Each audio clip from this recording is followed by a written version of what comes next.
It was Saturday when I had to go with my mom downtown. My mom was going to see a friend of hers that she had not seen for a long time. We were taking the bus as my mom did not have a car. When we arrived at the bus stop, we got off.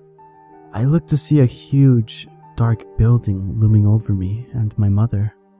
We walked across the street to a very small building that was placed right next to the huge one. Me and my mom walked inside the building and met her friend. She was very nice and was an artist. I asked about the big building that stood next to the one we were in. She said that it was an art warehouse where all the supplies were stored. She also said that I was free to look around in it if I wanted to. I asked her if she would lead me inside the warehouse. She led me to a big wooden door that connected both buildings together. She slipped a key into the brass doorknob, and with a slight click, the door popped open. I walked inside. It was very cold inside the warehouse. Art supplies were scattered all over the ground. Paint was splashed all along the gray concrete around the walls, and mannequins stood in the corner of the warehouse. The windows were very high above our heads near the ceiling. My mom said if I needed anything, I would just need to walk back in. I said, okay, and both of them walked back to the other building. The last sound I heard was the loud banging of the door behind me. I studied my surroundings and walked over to the mannequins. Some had no heads, some did, some had arms, some didn't. All of them had legs.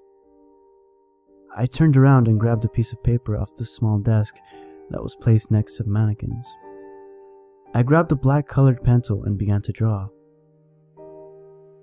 After a while, I stopped and I looked up for my drawing. I noticed that one of the mannequins was facing me. It had no head and just stood there, facing me.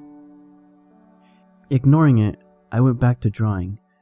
Soon after, I checked my watch. It had been an hour since I entered this place. Looking up once again, I saw that 4 of the mannequins were now facing me. I felt a chill going down my spine.